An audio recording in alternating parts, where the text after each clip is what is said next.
बिस्मिल्लाहिर्रहमानिर्रहीम। अस्सलाम वालेकुम। मेरी अम्मा बेवा थी और वो दिन रात छत पर बने कमरे में बैठकर सलाई करती रहती और मुझे सख्ती से मुँह करती कि कभी भूले से भी ऊपर छत वाले कमरे में कदम न रखना, वहाँ बिजली की तारें हैं, इनसे तुम्हें करंट लग जाएगा। यूँ मैं डर कर ऊपर नहीं चाहती थी, मगर मुझे उस वक्त ये सोचकर बहुत हैरत होती कि आज तक कोई औरत अपने कपड़े सवाने तो आई ही नहीं हमारे घर, और न ही सिलाई मशीन के चलने की आवाज़ आई। एक दिन अम्मा को दूध में नशकी दवा पिलाकर मैं इस कमरे में गई तो हैरान हो गई कि वो कमरा तो बिल्कुल खाली था। अभी पलट कर वापस जाने ही लगी थी कि वो लहस गई, जब अचानक पीछे तेज आई। माँ अपने माँ बाप की इकलौती अलावा थी। इसके वालिद इसे बहुत प्यार करते थे, लेकिन इसकी माँ इससे प्यार नहीं करती थी और इसे हमेशा ये बात परेशान रखती कि माँ तो बच्चों से बहुत प्यार करती है, लेकिन इसकी माँ इससे न जाने क्यों नहीं प्यार करती है कि इसका अब्बा इससे प्यार करता था, वो भी इसे छोड़कर चला गया और इसकी अम्मा के रवैये ने इसे चिड़चिड़ा बना दिया था। वो भी बहुत कम अपनी अम्मा से बात करती थी। आई माँ कमरे में बैठी हुई थी कि अचानक से बाहर दरवाजे पर दस्तक हुई। उसने घड़ी की तरफ देखा जहाँ पर 12 बज रहे थे। उसे तो नींद नहीं आ रही थी, जिसकी वजह से वो जाग रही थी, लेकिन वो हैरान थी कि न जाने रात के इस पहर कौन आ गया था। वो घबराती हुई कमरे से बाहर आई। इसने जैसे ही बाहर जाकर दरवाज़ा खोला, लेकिन वहाँ पर तो कोई भी नहीं था। वो हैरान से इधर देखने लगी कि अचानक उसे अपनी अम्मा के कमरे से आवाज़ आने लगी। वो जल्दी से अपनी अम्मा के कमरे की तरफ गई, लेकिन इसकी अम्मा के कमरे में तो कोई भी मौजूद नहीं था। वो हैरान हो गई कि उसकी अम्मा भी सो रही थी, तब अम्मा सो रही थी तो फिर आवाज़ कहाँ से आ रही थी। यहाँ पर तो कोई भी नहीं है। वो काफ़ी देर कमरे में देखती रही। आज से पहले ऐसा कभी नहीं हुआ था, ना ही कोई उनके घर आता था। वो बार बार अपनी अम्मा का चेहरा देख रही थी, मगर उसकी अम्मा तो दुनिया जहान से बेगाना सो रही थी। अचानक इसकी नज़र अपनी अम्मा के मोबाइल पर पड़ी। वो बेड की तरफ बढ़ी और अपनी अम्मा का मोबाइल उठाया। मोबाइल की स्क्रीन पर देखती ही वो खुश हो फिर काफ रह गई। वो आंखें फाड़े मोबाइल पर देख रही थी। अचानक इसकी माँ की आंख खुल गई और उसे खौफख्वार निगाहों से घड़ने लगी और उसके हाथ से मोबाइल छीन लिया। मोबाइल की स्क्रीन को देखती ही इसकी अम्मा का रंग बेफक हो गया। इसकी अम्मा ने जल्दी से मोबाइल को छुपा दिया, लेकिन अम्मा अपनी माँ को अजीब नज़रों से को रही। ये बात इसकी माँ को परेश और इसकी अम्मा जानते हो जानता है। इसकी अम्मा वैसे में पूछने लगी। इसकी माँ को तो हमेशा ही इससे नफरत रही थी, लेकिन अब दसा भी आता था बार बार पर, और यही बात आई माँ को समझना हंसती। अगली सुबह आई माँ उठी तो इसकी अम्मा घर पर मौजूद नहीं थी। वो घर में हर तरफ अम्मा को देखती रही, लेकिन इसे अम्मा कहीं नजर न आई। अभी वो अपने कमरे में ही आई थी कि पीछे से इसकी अम्मा भी आ गई। अम्मा आप कदर थी, मैं आपको पूरे घर में ढूंढ रही थी। इसने तजस्सुस से अपनी अम्मा से पूछा, लेकिन अपनी अम्मा का जवाब सुनकर उसे थोड़ा सा अजीब लगा। अम्मा आपको ये सब करने की क्या ज़रूरत है? किसी चीज़ की कमी तो है नहीं, फिर आप ऐसा क्यों कर रही है? आइमा ने हैरत से अम्मा की तरफ देखते हुए पूछा, जैसे वो अपनी अम्मा के चेहरे से कुछ तलाश कर रही हो। तो नहीं समझूगी, अगर समझ सकती हो तो आज यहाँ मेरे पास न होती। अपनी अम्मा की अजीब सी बात सुनकर वो परेशान हो गए, तो क्या उसकी अम्मा कर ऐसी बातें करने लगी जो उसके सर से गुजर जाती थी। रात का न जाने कौन सा पहर था, लेकिन इसकी अम्मा अभी तक घर नहीं आई थी। वो न जाने कदर गई हुई थी। आइमा ने न जाने कई बार अपनी अम्मा से पूछा था कि वो कदर जा रही है, लेकिन इसकी अम्मा किस न बता कर दे। अब रात होने को थी। आइमा को डर भी लग रहा था, इसकी अम्मा कहाँ गई है।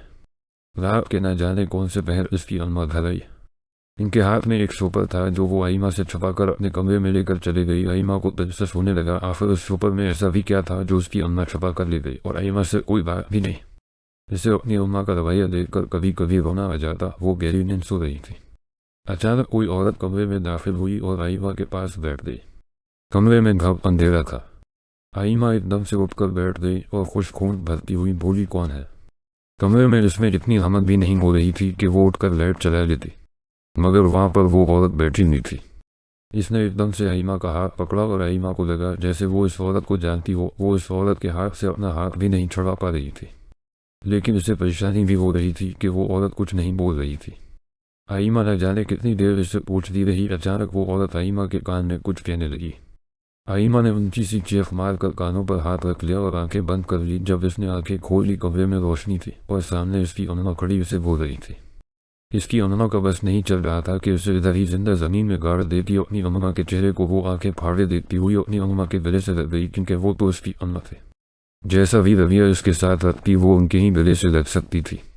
वो बड़ी तरह से रोना लगी। अन्ना वो झूठ है, ना ऐसा कुछ नहीं है, ना मुझे यकीन नहीं है। इसकी बात पर वो रोते हुए अपनी अम्मा से कहने लगी। इसकी अम्मा घबराती हुई कहने लगी, क्या हुआ है, क्या बात कर रही हो, मुझे सीधी तरह बताओ, कौन क्या कह गया, देख से बताओ मुझे। इसकी अम्मा ऐसे परेशान हो गई जैसे वो पहले से कुछ जानती हो। अपनी अम्मा के चेहरे पर छई परेशानी देखकर आइमा को एक पल के लगा जैसे वो और ठीक कह रही थी, लेकिन फिर अचानक से ख्याल आने लगे कि वो कैसे यकीन कर लेते अपनी अम्मा का चेहरा देखते हुए। नफी में सर हिलाने लगे। कुछ नहीं हवा, बस एक ख्वाब देख लिया था, इसी वजह से डर गई थी। उसने अपनी अम्मा से झूठ बोला, मगर उसकी अम्मा परेशान हो गई थी। वो जानती थी इसे कुछ हवा है, मगर वो बताना नहीं चाहती। अब इसकी अम्मा को सही मानों में परेशानी होने लगी थी। अगर उनकी बेटी को कुछ पता चल गया तो वो क्या करेगी, न जाने। इसके साथ इसकी अम्मा घबराती हुई कमरे से निकल गई और आइमा मजीद परेशान हो गई। उसे समझ नहीं आ रही थी वो किस पर यकीन करे और किस पर ना करे। सबो आइमा उठी। इसकी अम्मा उसका नाश्ता लेकर उसके पास बैठी हुई थी। वो हैरत से अपनी अम्मा को देख रही थी। पहली बार उसकी अम्मा ऐसे इसके लिए नाश्ता लाई थी। खबरें में उसे समझ नहीं आ रही थी वो परेशान है या खुश है, क्योंकि कल रात वाली बात और आज अम्मा का रवैया दोनों ही परेशानी के बाइस बन रहे थे। अम्मा खैरियत है, आपको आज मुझ पर इतना प्यार क्यों आ रहा है, इसने मुस्कुराते हुए अपनी अम्मा से पूछा। लेकिन इसकी इस बात का कोई खास जवाब न मिला। इसकी अम्मा ने बात ही बदल दी। चंद दिनों से आइमा अपनी माँ को देख रही थी। वो इससे एक पल के लिए भी अकेला नहीं छोड़ती थी। जैसे उन्हें डर हो के आइमा कहे चली न चाहे, जिसकी वजह से वो साथ साथ रहती थी। अब तो वो आइमा के कमरे में ही सोती भी थी और आइमा को बहुत हैरत हो रही थी। आइमा किचन में खड़ी थी। उसकी अम्मा छत की तरफ चली गई। वो जानती थी इसकी अम्मा कहाँ गई है। वो वहाँ कितनी बेबस थी कि अपनी अम्मा के पीछे जा भी नहीं सकती थी। इससे अपनी अम्मा की बातें आजकल अजीब लगती थी। शाम के वक्त उसकी अम्मा जब छत से नीचे आई, वो अपनी अम्मा को देख रही थी जो कि दिन की थकी हारी लग रही थी। अम्मा आज काम ज्यादा था तो मुझे बुला लेती, मैं जाती, मिलकर काम कर लेते। वो अपनी अम्मा की हालत देखकर बोली, मैंने तुम्हें मना क्या है, न कभी भूल कर भी मेरे पीछे छत पर मत आना, वरना जानती होना क्या होगा।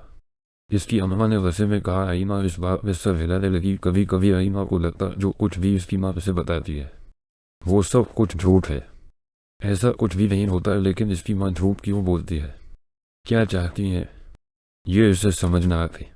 आइमा बेटा, मैं सोच रही हूँ क्यों ना तुम्हारी शादी कर दो। अब तो तुम्हारी शादी एक उम्र भी हो गई है और तुम वैसे भी घर में फारग होती हो, जिंदगी मौत का कोई पता नहीं। इसकी अम्मा इसके पास बैठकर बोली, अम्मा मैं अभी शादी नहीं कर सकती, मैंने अपनी दोस्त को बोला था, इसने एक स्कूल में नौकरी ढूंढ दी है, मैं वहाँ नौकरी करना चाहती हूँ। अगर इसके पीछे कोई वजह छपी हुई है तो अब मुझे बता दे ताकि मैं आपकी बात मान लो। वो संजीदगी से अपनी माँ का चेहरा देखते हुई बोली और इसकी ये बात सुनकर इसकी अम्मा का चेहरा पैदा कर दिया। इसमें हो गया है जो बात छपाने में उन्होंने सारी जिंदगी लगा दी, जो वादा वो हर हाल में निभा रही थी, वो वादा कहे टूट तो नहीं गया। इसकी अम्मा अपनी सोचों में गुम हो गई। आइमा ने परेशानी से अपनी अम्मा की तरफ देखा। उसे लग रहा था शायद किसने अपनी अम्मा से कोई ऐसी बात कर दी है जिसकी वजह से इसकी अम्मा परेशान हो गई है।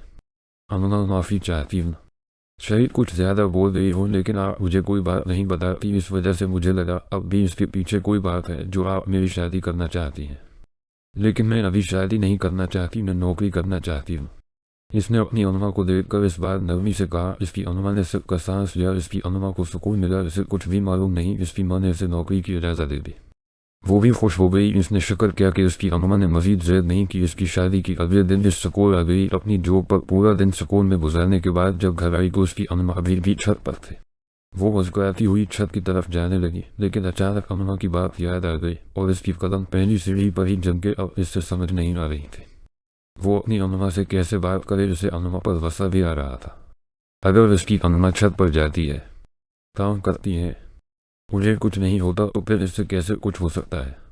वो शहर में बैठ गई। थोड़ी देर बाद इसकी अम्मा छत से नीचे आई। वो हैरत से अपनी अम्मा को देख रही थी। इससे क्या अम्मा की चादर में लपेट रखा था। अम्मा क्या हुआ, आपकी तबीयत तो ठीक है, मुझे आप परेशान लग रही है, इसने धीरे से अम्मा से पूछा। लेकिन इसकी अम्मा बात बदल कर इससे स्कूल के बारे में पूछने लगी। इसका स्कूल कैसा था, माहौल कैसा था। इसने काफ़ी बार अपनी अम्मा से पूछने की कोशिश की। वो पूरी बात अम्मा से पूछे आखिर उनके साथ मसला क्या है, लेकिन वो ना पूछ सकी। वो सारा दिन के बारे में अपनी अम्मा को बताने लगी। अचानक से एक औरत का ख्याल आया जिसे इसने स्कूल में देखा था। पहले वो अपनी अम्मा को इस औरत के बारे में बताने लगी कि अचानक से चुप हो गई क्योंकि अभी पूरी बात नहीं जानती थी, जिसकी वजह से वो अपनी अम्मा से इस बारे में बात नहीं करना चाहती थी। इसकी अम्मा इसकी अधूरी बात सुनकर हैरान थी। आखिर कौन सी भी किस औरत के बारे में बात करने लगी थी? मुझे भी बताओ, इसकी अम्मा ने हैरत से पूछा। इसकी अम्मा को दाल में कुछ काला लगने लगा। कुछ नहीं अम्मा, वो प्रिंसिपल के बारे में बात करने लगी थी। बहुत ही अच्छी औरत है, मुझसे बहुत अच्छा सुनूं क्या? इसने सफाई से झूठ बोला और उसकी अम्मा जान गई कि वो झूठ बोल रही है। इसने तो बड़े सुकून से अपनी अम्मा से झूठ बोल दिया, लेकिन इसकी अम्मा परेशान हो गई थी। न जाने कौन औरत है। बेटा, वैसे मुझे उम्मीद नहीं थी तुम ये सोचकर मुझसे बातें छुपाओगी। मैं भी तुमसे बातें छुपाती हूँ, इसकी अम्मा ने अजीब लहजे में कहा, और वो अच्छी तरह अपनी अम्मा की बात समझ गई। अम्मा, आप गलत समझ रही हैं। आपसे भला क्यों छुपाऊंगी? आज से पहले मैंने कभी आपसे कुछ छुपाया है जो मैं आज कुछ छुपाऊंगी? ये बात कहते कहते अचानक अईमा को उस रात वाला मंजर और वो औरत याद आ गई। इस औरत के अल्फाज याद आ गई। फिर से वो अपनी अम्मा के चेहरे को देखने लगी। फिर से वो परेशान हो गई, फिर गुस्सा आने लगा। पर उसने वो बात याद ही क्यों? इस बात पर इसे पूरी रात नहीं दी रहा। वो रात के 2 बजे जाग रही थी। इसकी माँ आज अपने कमरे में सोई थी कि अचानक आज फिर उसे यूं लग रहा था जैसे उसकी अम्मा किसी से बातें कर रही हो, बातों के साथ साथ रसा भी कर रही हो। वो नासमझी से अपनी अम्मा के कमरे की तरफ जाने लगी कि अचानक इसका पाँव फंसा और वो एकदम से डर गई। अचानक से आवाज़ आना बंद हो गई। इसकी अम्मा कमरे से बाहर निकली। इसकी अम्मा के चेहरे से साफ पता लग रहा था कि वो अभी तक सोई नहीं थी, बल्कि जाग रही थी। इतनी रात को कहा जा रही थी, जो इस तरह से गिर गई देखकर नहीं चल सकती। इसकी अम्मा वसे में कहती इसे उठाकर अपने सहारे से कमरे में ले गई, लेकिन कमरे की तरफ जाते हुए इसे पीछे किसी और के कदम हाथ भी सुनाई दे रही थे। कोई और भी वहाँ पर मौजूद है। इसमें इतनी हिम्मत न हुई कि वो मुड़ कर देखे कि उनके पीछे कौन है। अपने कमरे में आकर वो बेड पर बैठ गई। इसकी अम्मा उसे अजीब नज़रों से रो रही थी। थोड़ी देर बाद इसकी अम्मा कमरे से चले गई, लेकिन जाते जाते इसके कमरे की लाइट बंद कर दी। वो जानती थी इसे अंधेरे में डर लगता है, लेकिन फिर भी वो लाइट बंद करके गई थी। वो जल्दी से कमर कर लेट गई। आज इसका दिल न जाने क्यों डर रहा था। आज इसे यकीन हो गया था कि इस घर में इसकी अम्मा और उसके सिवा कोई तीसरा भी रहता है। अभी उसे लेटे हुए थोड़ी ही देर हुई थी, फिर से इसके कमरे का दरवाज़ा खुला और न जाने कौन कमरे में दाखिल हुआ। वो डरती हुई पूछने लगी कि अचानक से इसे एक औरत की आवाज़ आई। वो औरत उसके पास बैठकर न जाने क्या बोलने लगी। वो इस औरत की बात सुनती रही, न जाने कौन की वादियों न चली गई। सुबह जैसे ही इसकी आंख खुली, वो अर्दगिर्द देखने लगी। इसकी आंखों के सामने रात का मंजर घूमने लगा। वो खुशबून भरती हुई अर्दगिर्द देखने लगी, मगर वहाँ पर कोई भी नहीं था। वो पागलों की तरह कमरे को देखने लगी। अभी वो अर्दगिर्द देख ही रही थी कि इसकी अम्मा कमरे में दाखिल हुई। इसे यूं परेशान देखकर वो भी परेशान हो गई और उसे पूछने लगी कि क्या हुआ है, लेकिन इसने कोई जवाब न दिया और स्कूल जाने के लिए तैयार हो गई और बिना नाश्ता किए ही स्कूल चले गई। स्कूल में बैठी हुई वो रात के बारे में सोचने लगी। रात इस औरत की बातें घूमने लगी दिमाग में। कभी सिर्फ कुछ ख्वाब रहता और कभी हकीकत रहता। वो खुद भी पूरी तरह नहीं जान पा रही थी कि इसके साथ क्या हो रहा है। आखिर ऐसा भी क्या था इस औरत में कि वो अपनी सोचों में बुन थी। अचानक से एक टीचर इसके पास आकर बैठ गई। पहले ही वो अक्सर इस टीचर को मिलकर परेशान हो जाती, आज फिर वही टीचर उसके पास आ गई थी। वो जितना इस टीचर से भागती थी, वो इतना ही इसके सामने आती थी। क्या हुआ मसाइमा, कोई परेशानी है तो मुझे बता सकती है, क्या पता मैं आपका मसला हल कर दूँ। इसने अजीब अंदाज में कहा जैसे वो सब कुछ जानती हो। वो हैरानी से इस टीचर को देखने लगी। अचानक से इस टीचर को एहसास हवा शायद वो गलत बात कर रही है। वो उठकर वहाँ से चली गई। अईमा उसे ज़्यादा हवा देखने लगी। आज न जाने उसे क्यों गुस्सा आया हुआ था। जब वो घर आई तो उसकी अम्मा छत पर मौजूद थी। वो छत पर जाने लगी। आज वो भी देखना चाहती थी कि इसकी अम्मा की बात सच है या झूठ। अभी वो 2 ही सीढ़ियाँ चढ़ी थी कि अचानक से उसकी अम्मा ऊपर से नीचे आने लगी और खूनख्वार नज़रों से उसे घूरने लगी। अपनी अम्मा को इस तरह घूरते हुए देखकर वो डर गई और जल्दी से नीचे आ गई। मैंने तुम्हें कई बार मना किया है कि बात समझ नहीं आती, क्या क्यों ऐसा फिर करती हो? माँ को जलील करके बड़ा मज़ा आता है ना तुम्हें लगता है कि मैं झूठ बोलती हूँ तो फिर जाओ छत पर। अगर मैं झूठी हुई तो जाकर देख लो। उसकी अम्मा गुस्से में कहने लगी। अपनी अम्मा का गुस्सा देखकर उसे खुद पर गुस्सा आने लगा। वो अम्मा की बात को क्यों गलत समझ रही थी। वो हमेशा ही ऐसा करती थी। अपनी अम्मा के साथ वो शर्मिंदगी से अपने कमरे में चली गई। रात के वक्त वो बेड पर लेट गई, अपनी अम्मा के बारे में सोच रही थी। इसे अपनी अम्मा की बातों पर आज गौर करने का मौका मिल गया था। अम्मा कहती है वो छत पर कपड़े सिलाई करती है, मगर आज तक कोई औरत अम्मा को कपड़े सिलाई करने के लिए नहीं देखकर गई और न मुझे कभी मशीन के चलने की आवाज़ आई है। तो अम्मा ऊपर क्या करती है, लेकिन अम्मा के चेहरे से तो यूं ही लगता है जैसे अम्मा कोई कपवादा काम करती है। और अम्मा की दूसरी बार अम्मा कहती है कि तुम छत पर ना आना, बिजली की तारें पड़ी हैं, तुम्हें करंट लगेगा। लेकिन अम्मा को क्यों नहीं लगता फिर करंट। वो खुद से ही अपनी अम्मा के बारे में सवाल कर रही थी। इसके बाद अगला पूरा 1 महीना वो अपनी अम्मा को देखती रही।